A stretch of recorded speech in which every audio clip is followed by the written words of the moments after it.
Assalamualaikum warahmatullahi wabarakatuh. Alhamdulillahirabbil alamin wa bihi nasta'inu ala umurid dunya waddin wa ala alihi wa sahbihi ajma'in. Amma ba'du. Faya ayyuhal ikhwanu, mudah-mudahan kita semua masih dalam keadaan yang baik-baik saja, bergembira selalu, dan mudah-mudahan Allah Subhanahu wa taala memberikan kita kemenangan, kebahagiaan, keselamatan, kesenangan, kegembiraan, kebahagiaan, kesejahteraan, kemenangan, pokoknya kabeh semua kebaikan mudah-mudahan Allah berikan kepada kita semua. Baik teman-teman yang berbeda dengan saya atau yang sependapat dengan saya, baik netizen yang suka membuli, mudah-mudahan kita semua diberikan kekuatan untuk tidak membuli. Wow, seolah-olah kalau diberikan kekuatan itu orang yang suka membuli berarti tidak memiliki kekuatan. Ya entah itulah, entah saya ngecaprak entah apa. Intinya saya ingin yang baik-baik saja. Kita kaji ini, kawal kajian ini, diskursus ini dengan secara objektif. Di sini saya akan menanggapi konten apa yang dibahas oleh Gus Zaini ya. Tapi sebelum saya nanti berlanjut, saya ingin terlebih dahulu mengatakan tadi bahwasanya kita tidak boleh membuli. Kita tetap harus saling mendoakan karena kita sebagai sesama manusia, kita sebagai sesama warga muslim, bukan warga juga, kita sebagai sesama saudara muslim. Tidak boleh saling mencela, mencibir, membuli, meledek secara person, itu tidak boleh. Walaupun di sini saya menanggapi Gus Zaini, tapi saya tidak mengerot atau tidak membantah apa yang disampaikan oleh Gus Zaini. Mungkin ini sedikit tanggapan saja, memberikan pandangan terhadap apa yang disampaikan oleh Gus Zaini ya. Jadi di sini sekali lagi saya tidak membantah ya, dari apa yang disampaikan oleh Gus Zaini itu sendiri.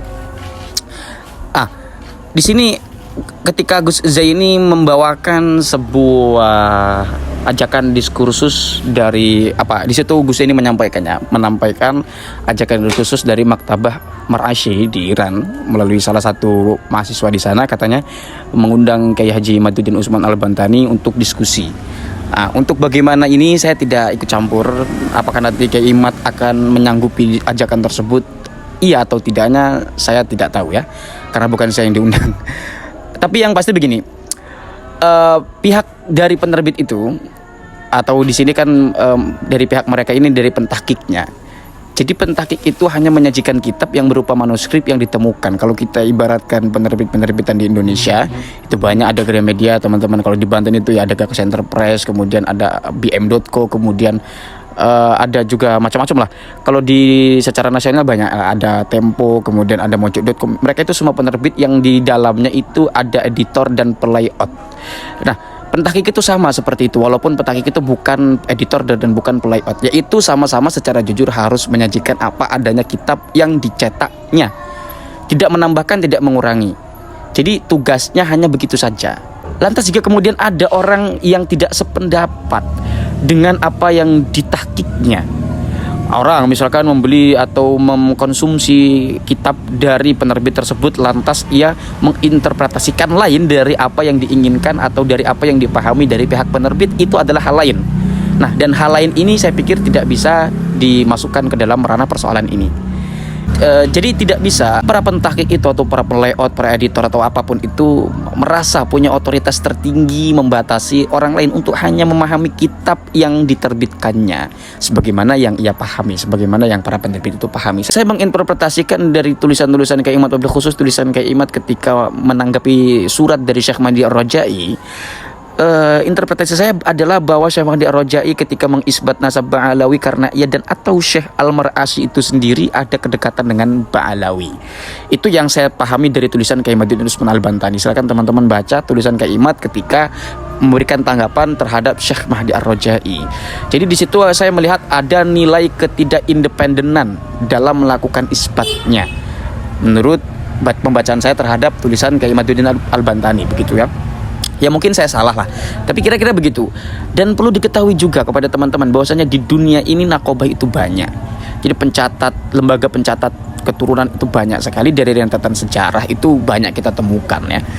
Di antaranya mereka banyak yang terindikasi nasab-nasab palsu dari zaman ratusan tahun silam. Kalau kita melihat tulisan Kiai Imaduddin Usman Al-Bantani itu, dulu Ibnu Hajar Al-Asqalani pernah membatalkan satu nasab tertentu.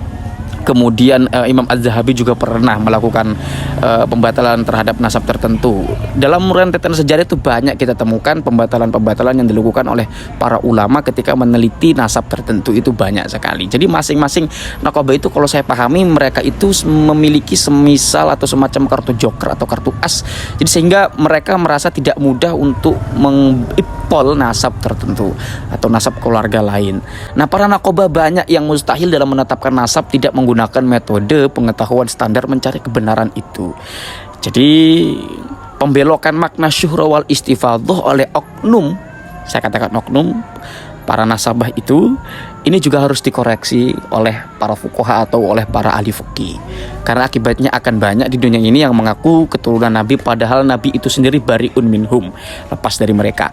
Nah, soal analogi yang disampaikan oleh Gus Zaini ketika Gus Zaini mengatakan bahwasanya Maktabah ini adalah apoteker sementara Kiai Imad ini adalah seorang pasien, maka Kiai Haji Madiddin Utsman ini telah melakukan atau mengkonsumsi obat itu secara overdosis. Saya pikir analogi itu pun Gus Zaini tidak tepat karena persoalan maktabah dengan persoalan rumah sakit itu sama sekali hal yang berbeda. Apoteker itu setiap pasien diharuskan menuruti apa yang dilakukannya. Artinya apoteker itu memiliki hak otoritatif untuk melakukan atau menyuruh pasiennya mengkonsumsi sekadar kemampuan si pasien itu menurut pengamatan dokter atau menurut diagnosis dokter itu sendiri. Tetapi kalau maktabah itu konsepnya berbeda. Setiap pembaca itu diberikan keluasan, diberikan kemerdekaan tentang bagaimana ia memahami dari teks yang diterbitkan oleh maktabah itu sendiri. Jadi begitu ya, tidak ada hak otoritatif dari pihak manapun. Saya tidak tahu, yang saya pahami ini penerbit-penerbit di Indonesia. Wallahu a'lam apakah di negara lain seperti itu atau tidak. Saya tidak tahu ya. Ini saya berbicara sesuai dengan apa yang saya pahami begitu ya. Mungkin di negara lain sama, tapi kalau saya perhatikan di Indonesia tidak begitu. Mungkin itu saja yang dapat saya sampaikan. Saya ini bukan apa namanya, bukan bantahan juga, sekadar ingin memberikan tanggapan saja begitu dari apa yang disampaikan oleh Gus Zaini. Terlepas nanti apakah Kiai Madiddin Utsman Al-Bantani akan menyanggupi undangan tersebut, wallahu a'lam ya, Allah yang tahu dan hanya Kiai Madiddin Utsman yang tahu apakah nanti akan menyanggupi undangan tersebut atau tidak. Iya atau tidaknya saya tidak tahu. Yang pasti di sini apakah Kiai Madiddin Utsman Al-Bantani wajib untuk menuruti undangan tersebut, saya pikir tidak. Kenapa? Karena ya tadi tugas dari para penerbit itu adalah menyajikan isi kitab itu, tidak melebihi dan tidak mengurangi, dan setiap pembaca itu diberikan keluasan dan kemerdekaan tentang bagaimana memahaminya. Adapun soal beda paham, lain paham dari apa yang diinterpretasikan Kiai Imad dengan pentahqiq itu persoalan lain. Jadi begitu yang saya pahami ya.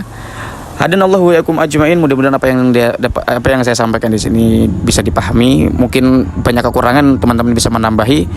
Saya tidak membantah siapa-siapa di sini, hanya bukan menambah juga, ya menanggapi sedikit lah. Allahumma hdina hada sabil. Wassalamualaikum warahmatullahi wabarakatuh.